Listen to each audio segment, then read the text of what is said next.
Hi friends, అందరికీ నమస్కారం. నేను మీ నిరంజన్ చారి. ఈరోజు వివిధ రకాల ఎంట్రన్స్కి సంబంధించిన నోటిఫికేషన్స్ రావడం జరిగింది. అదేవిధంగా ఎంట్రన్స్కి సంబంధించిన నోటిఫికేషన్ రావడం, ఆ ఎంట్రన్స్ రావడంలో మనకు మంచి ర్యాంక్ వస్తే మనకు సీట్ అలాట్మెంట్ అప్పుడు కానీ, లేకపోతే డిఎస్సిలో మనకు ఉద్యోగం వచ్చినప్పుడు కానీ, లేకపోతే పోలీస్ కానిస్టేబుల్ కానీ, ఎస్ఐ కానీ, లేకపోతే టీఎస్పీఎస్ సంబంధించిన ఎగ్జామ్లు రాసినప్పుడు కానీ, గురుకుల ఎగ్జామ్స్ రాసినప్పుడు కానీ, అంటే వివిధ రకాల పరీక్షల్లో మనము పాస్ అయినప్పుడు మనకు ఉద్యోగం వచ్చే సందర్భంలో మనకు వివిధ వాటి డిఓ ఆఫీసులలో కానీ, లేకపోతే వివిధ కార్యాలయాలలో మనకు ఒరిజినల్ సర్టిఫికేట్లను వెరిఫికేషన్ చేయడం జరుగుతుంది. కాబట్టి ఈ వెరిఫికేషన్ చేసే సందర్భంలో మెయిన్గా మనకు బోనాఫైడ్లను ప్రత్యేకంగా వాళ్ళు పర్టికులర్గా వెరిఫికేషన్ చేయడం జరుగుతుంది. ఎందుకంటే మనకు 1వ తరగతి నుంచి 7వ తరగతి వరకు ఎక్కడైతే వరుసగా 4 సంవత్సరాలు చదువుతామో ఆ జిల్లానే మనకు లోకల్ జిల్లాగా పేర్కొనడం జరుగుతుంది మనకు ప్రెసిడెన్షియల్ ఆర్డర్ ప్రకారం. కాబట్టి ఆ బోనాఫైడ్ అనేది ప్రత్యేకంగా వెరిఫై చేయడం జరుగుతుంది.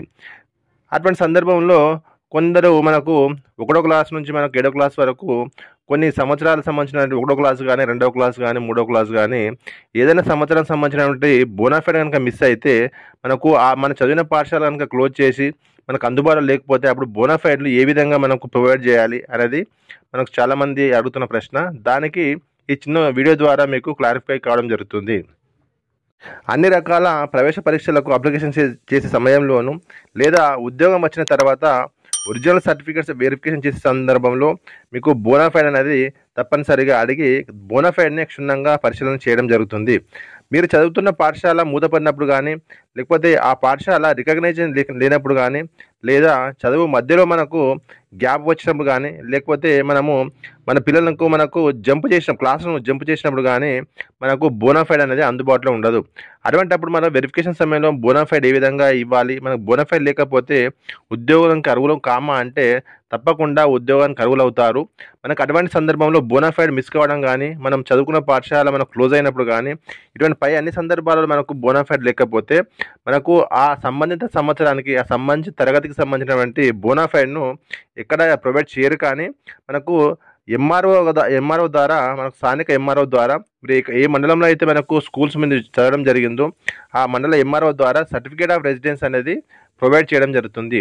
దీని ద్వారా మీకు ఆ లోకల్ క్యాండిడేట్గా మనకు గుర్తించడానికి అవకాశం ఉంటుంది. లోకల్ క్యాండిడేట్గా ఏ విధంగా నిర్ధారిస్తారు మనకు ఉద్యోగానికి ఎంపికైనప్పుడు అంటే 1వ తరగతి నుంచి 7 తరగతులలో ఎక్కడైతే వరుసగా 4 తరగతులు చదువుతారో ఆ జిల్లాను మనము లోకల్ డిస్ట్రిక్ట్గా పరిగణించడం జరుగుతుంది. ఉదాహరణకు 4వ తరగతి, 5వ తరగతి, 6వ తరగతి, 7వ తరగతి ఈ 4 తరగతులు వరుసగా మనము ఫర్ ఎగ్జాంపుల్ వరంగల్ జిల్లాలో చదివినాం అంటే మనకు ఆ క్యాండిడేట్ను వరంగల్ జిల్లాగా పరిగణించడం జరుగుతుంది.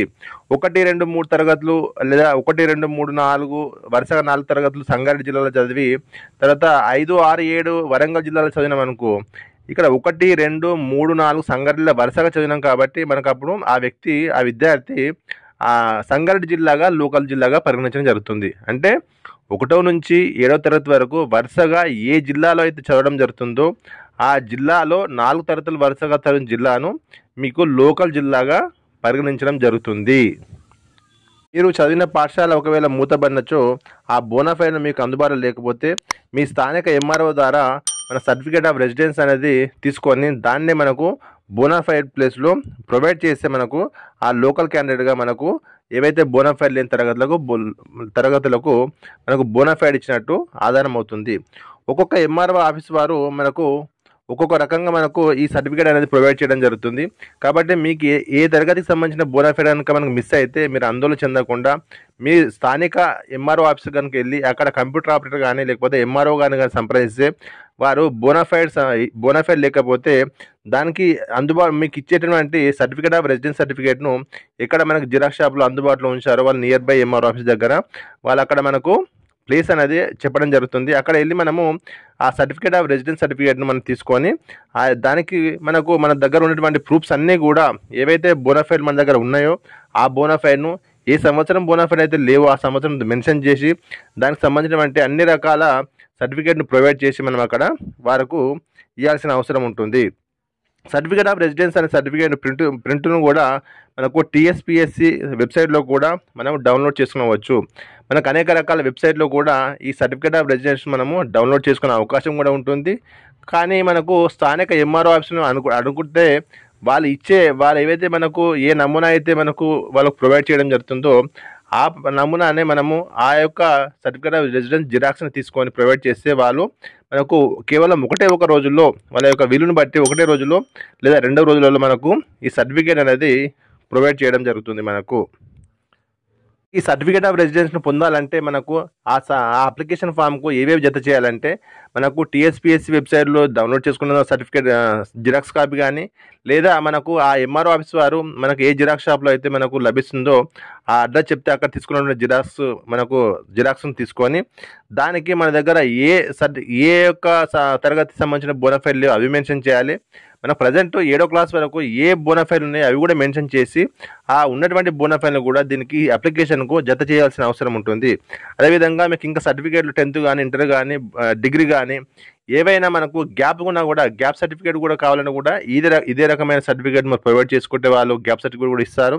మన అదేవిధంగా దీంతో పాటు బోనాఫైడ్లు మన యొక్క ఏవైనా సర్టిఫికేట్ అన్నీ కూడా జత చేసి మనకు కోర్టు ద్వారా అంటే మనకు కోర్టుకు వాళ్ళకి వెళ్తే అక్కడ మనకు నోటరీ లేదా అఫిడవిట్ అనేది లాయర్ ద్వారా మనకు అడ్వకేట్ ద్వారా మనకు పొందడానికి అవకాశం ఉంటుంది. కాబట్టి ఈ యొక్క అప్లికేషన్ ఫామ్తో పాటు మీ దగ్గర ఉన్న బోనాఫైడ్లు అదేవిధంగా మీ యొక్క ఆధార్ కార్డు మీ యొక్క సంబంధించినటువంటి అన్ని రకాల ఏవైతే ప్రూఫ్స్ ఉన్నాయో ఆ ప్రూఫ్స్ ఇచ్చి మనకు అఫిడవిట్ లేదా నోటరీ కూడా మనకు సబ్మిట్ చేయవలసిన అవసరం ఉంటుంది. నోటరీ మరి అఫిడవిట్ లేదా నోటరీ సబ్మిట్ చేయాలి. అదేవిధంగా మీ దగ్గర ఉన్న బోనాఫైడ్ సబ్మిట్ చేయాలి. అదేవిధంగా ఈ అప్లికేషన్ ఫామ్ కూడా సబ్మిట్ చేస్తే మనకు వెరిఫై చేసుకొని సంబంధిత ఎంఆర్ఓ గారు మనకు సర్టిఫికేట్ ఆఫ్ రెసిడెన్స్ అనేది 1 day or 2 daysలో మనకు ఇవ్వడం జరుగుతుంది.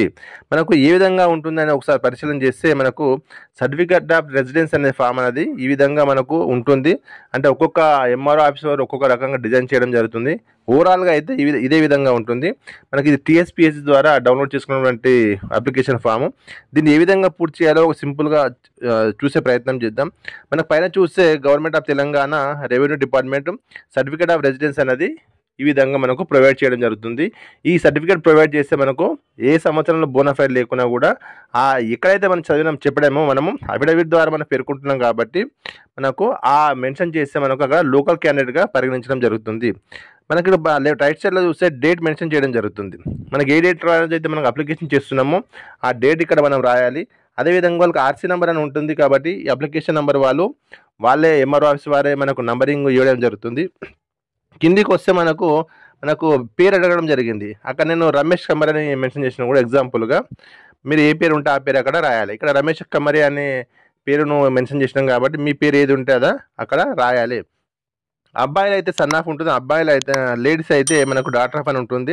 కాబట్టి మనకు సర్టిఫికేట్లో ఎక్కువ మటుకు అందరిది కూడా తండ్రి పేరు ఉంటుంది కాబట్టి తండ్రి పేరు మీదనే మీరు ఈ సర్టిఫికేట్ను మనం పొందాల్సిన అవసరం ఉంటుంది. భర్త పేరు మీద మనకు కనుక తీసుకుంటే మనకు అబ్జెక్షన్ చేయడం జరుగుతుంది. ఆ 7వ క్లాస్లో మనకు భర్త పేరు మెన్షన్ చేయాల్సిన ఉండదు కాబట్టి మీ యొక్క ఫాదర్ గారి యొక్క పేరే ఇక్కడ మెన్షన్ చేయాలి. ఇక్కడ ఫాదర్ గారి పేరు ఏముంది, రామయ్య ఉంది కాబట్టి రామయ్య అని మెన్షన్ చేసినాం. ఆ తర్వాత మనకు 7th క్లాస్ అనేది ఇక్కడ మనకు ఏ సంవత్సరంలో పూర్తిగా అప్లై ఫైనల్గా అని అంటే 7వ తరగతి మనకు ఏదైనా ఏ పరీక్షను కూడా ఏప్రిల్లో మనకు అప్లై అవుతాం ఆ సంవత్సరం మెన్షన్ చేయాలి 2002. అంటే 1వ తరగతి నుంచి 7వ తరగతి మాత్రం ఎందుకు అడుగుతున్నాము మనం ఈ సర్టిఫికేట్ ఆఫ్ రెసిడెన్స్ అంటే 1వ తరగతి నుంచి 7వ తరగతి వరకు ఎక్కడైతే వరుసగా 4 సంవత్సరాలు చదవడం జరుగుతుందో ఆ జిల్లా అనే లోకల్ జిల్లాగా పరిగణించడం జరుగుతుంది. ఈ బోనాఫైడ్ కానీ ఈ సర్టిఫికేట్ ఆఫ్ రెసిడెన్స్ అనే ఏం మనకు ఉపయోగం అంటే కేవలం మనకు లోకల్ క్యాండిడేట్గా పరిగణించడానికి మాత్రమే ఉపయోగపడుతుంది. ఈ సర్టిఫికేట్ లేకపోతే మనం నాన్ లోకల్ క్యాండిడేట్గా పరిగణించడం జరుగుతుంది. కాబట్టి ఇది తప్పకుండా ప్రొవైడ్ చేయాలి. తర్వాత మనకి కిందికి చూస్తే మనకు ఇన్ని తరగతులకు సంబంధించిన బోనాఫైడ్ లేకపోతే ఆ ఇయర్ని ఇక్కడ అన్ని సంవత్సరాలు 3 years అని మెన్షన్ చేసిన. అంటే 1, 2, 3 సంబంధించిన బోనాఫైడ్ మనకు అందుబాటులో లేదు కాబట్టి 3 years అనేది మెన్షన్ చేసిన. నెక్స్ట్ కిందికి స్క్రోల్ చేస్తే సీరియల్ నెంబరు, విలేజ్, మండలు, డిస్టిక్ మరియు పీరియడ్ ఇవన్నీ కూడా అడగడం జరిగింది. మనకు పైనుంచి ఏంటంటే పైనుంచి కిందికి రాయాలి. 1 నుంచి 3, 7 కాదు, 7వ తరగతి నుంచి కిందికి ఫస్ట్ క్లాస్కి రాయాలి. ఈ 7th క్లాస్ ఎక్కడ చదివినామంటే విలేజ్ పేరు రాయాలి. నేను ఆత్మకూరు విలేజ్ చదివిన, ఆత్మకూరు రాసిన. తర్వాత మండలం వరంగల్ రాసిన, డిస్ట్రిక్ట్ సంగారెడ్డి రాసిన. పీరియడ్ ఏ సంవత్సరంలో మీ యొక్క 7వ తరగతి పూర్తయిందంటే ఆ సంవత్సరం ఇక్కడ పీరియడ్ మెన్షన్ చేసిన 2008 నుంచి 2009 వరకు అని. అట్లా 6వ క్లాసు, 7వ క్లాసు, 6, తర్వాత 5 + 4, 3, 2, 1 ప్రతి సంవత్సరం కూడా ఎక్కడెక్కడ ఏ విలేజ్లో చదివినా, ఏ మండలంలో చదివినా, ఏ డిస్ట్రిక్ట్లో చదివినా ఎక్కడ పీరియడ్ అనేది ఆ సంవత్సరం కూడా మెన్షన్ చేయడం జరిగింది. క్యాండిడేట్కు 1వ తరగతి, 2వ తరగతి, 3వ తరగతి సంబంధించిన బోనాఫైలు మనకు లేవు, ఆ పాఠశాల క్లోజ్ అయింది, లేదా రికగ్నైజేషన్ లేదు, మనకు అప్పుడు మర్చిపోయినాము అంటే మనకు 1, 2, 3 తరగతి సంబంధించిన బోనాఫైల్ లేదు కాబట్టి ఆ బోనాఫైడ్ సంబంధించినటువంటి అఫిడవిట్ మనం ఇక్కడ ప్రొవైడ్ చేస్తున్నాము. పక్కన మనకు అఫిడవిట్ అనేది మెన్షన్ చేయాలి. మనకి 7th, 6th, 5th, 4th ఏంటంటే మనకు బోనాఫైడ్ ఉన్నాయి కాబట్టి ఇక్కడ బోనాఫైడ్ అనే పక్కకు చిన్నగా మనకు ఒక ఎంఆర్ఓ ఆఫీసులో వారు రాయమంటే రాయాలి. మనకు కావాల్సింది ఏంటంటే ఫస్ట్, సెకండ్, థర్డ్ క్లాస్ లేదు కాబట్టి ఫస్ట్, సెకండ్, థర్డ్ క్లాస్ మనకు అఫిడవిట్ను తయారు చేసుకోవాలి.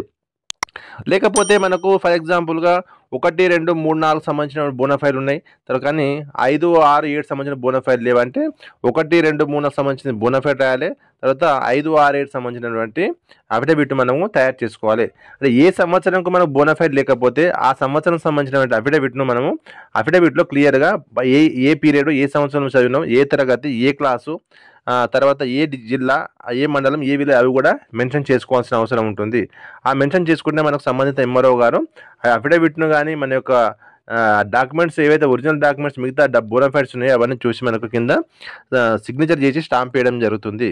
కాబట్టి ఈ విధంగా బోనాఫైడ్ లేని అభ్యర్థులు ఎటువంటి టెన్షన్ పడకుండా మనకు సర్టిఫికేట్ ఆఫ్ రెసిడెన్స్ను ప్రొవైడ్ చేస్తే అది ఈక్వల్ టు బోనాఫైడ్ లాగా మనకు అక్కడ వెరిఫికేషన్ సమయంలో పరిగణించడం జరుగుతుంది. దీని ద్వారానే మనకు లోకల్ క్యాండిడేట్గా ఉంటుంది. కాబట్టి బోనాఫైడ్ లేని అభ్యర్థులందరూ కూడా ఈ సర్టిఫికేట్ ఇమీడియట్గా తీసుకొని ఇటీవల మనకు డిఎస్సి 2008 కానీ, డిఎస్సి 2024 కానీ, లేకపోతే టీఎస్పీఎస్సీ ఎగ్జామ్ అయిన టీజీటీ, పీజీటీ ఎగ్జామ్స్ కానీ, పోలీస్ కానిస్టేబుల్ ఎస్ఐ ఎగ్జామ్స్ కానీ అన్ని ఎగ్జామ్స్లో కూడా మనకు బోనాఫైడ్ లేదని చాలామంది టెన్షన్ పడుతూ ఉంటారు.